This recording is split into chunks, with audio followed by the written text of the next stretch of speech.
I'm Mrs. Morell, and I'm here today with your recap of instruction on September 16th and 17th, and your preview of instruction for September 21st and 22nd.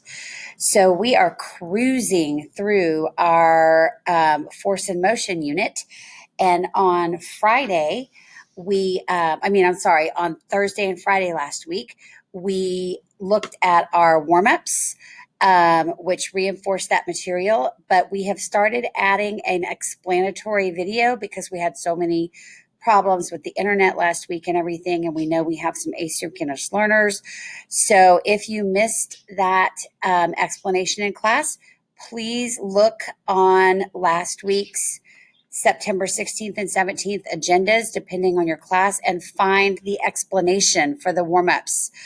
So you can go back and hear that and then have those answers for when you fill in that assignment. The next thing we did was take a look at some really cool and helpful interactive notes that compare speed and velocity. So you can see that the notes are very simple but very comprehensive. They remind you that speed is how fast an object changes position. It's the change in distance over a certain period of time. The formula it reminds you is distance divided by time. Gives you an example. Tiffany Tiger hits a ball of yarn 15 feet across the room to her friend. It took 1.2 seconds to get there. What was the speed of the yarn ball? Gives you the triangle formula so that you can keep practicing using that. So in this case, you would plug 15 feet into the D value, and then you would plug 1.2 seconds in for the T value and divide 15 feet by 1.2 seconds. Speed equals distance divided by time. 15 feet is 1.2 seconds, or divided by 1.2 seconds, which would be 12.5 feet per second. And notice your speed has both your distance component and your time component, because speed is distance divided by time. And if you're trying to identify speed in a word problem, look for the variable that has distance divided by time in the units, and that will help you sort out which units to use. All right, what caused the yarn ball to go from being at rest to being in motion? We've talked a lot about this before. When forces are balanced, there's no change in balance, but when forces are unbalanced, they cause a change, like causing a yarn ball to go from at rest to in motion. In this case, it was Tiffany Tiger's paw. All right. We've been talking a lot about distance time graphs. Speed can be graphed using that distance time graph. The key is always check the X and Y axes and see what is labeled there. If it says distance or position on the Y axis, then it is a distance time graph. And if you have the distance and time, you can find the speed. So in this case, if you check the X and Y axis, here's the Y axis. The distance is not changing. So what do you think that that object is doing? Is it traveling at a constant speed? Is it speeding up? Is it slowing down? Or is it sitting still? This case, distance is not changing, so there's no movement. That means it's sitting still because there's no change. The distance does not change. So it's like sitting at a stop sign.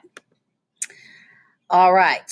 Next up is a distance graph, and you know it's distance because it says distance on the graph, and it's a nice straight line. A nice straight line indicates constant speed. You can calculate the speed at any point along the line, and at every point, that speed will be the same. So in this case, you've got 20 divided by 10 is 2. You've got 40 divided by 20 is 2. You've got 60 divided by 30 is 2. So it's 2 meters per second, or meters per minute, all the way up that line. Straight line is constant speed. So which of these colors shows the fastest speed and the slowest speed? How can you tell just by looking at it which one is the steepest? The steepest line shows the fastest speed. In this case, it should be the blue line. So what would cause the object represented in this graph to change its motion? Any change in motion, unbalanced forces. All right. So in this case, that's a recap of the material that we've learned, a lot of which is going to be on your test. So now we're going to go back to the agenda. The other thing we did in class was look at the unit overview to remind you what all is in this unit. You've got several learning targets. You've got 4 big ones. You've got essential questions. How can average speed be determined? In what ways does velocity occur? In what ways does acceleration occur? So average speed can be determined by dividing distance by time. So speed is distance divided by time. In what ways does velocity occur? Velocity is simply speed with a direction component. So when you explicitly state direction, and then in what ways does acceleration occur? Acceleration is a change in motion. Things can speed up, slow down, or change direction. Those are the choices. So we reviewed that overview, and then I strongly encouraged my students to go back and look at your virtual science unit, go through all the learning targets, make sure you can answer those questions, and then please, please, please study Kahoots. The independent homework for the day was to submit, we're calling them warm-up submissions now instead of warm-up homework. There was some confusion there. So you can see that there'll be the explanation video is right here. Here are the warm-ups. Please turn them in. That is a formative grade. Then study for your motion quiz, which will be on Monday and Tuesday, the 21st and 22nd. Actually, that's today and tomorrow.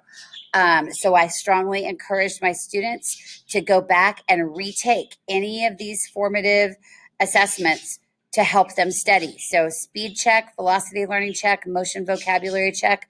We changed the settings on those so that you can take them again and raise your grade to help you study.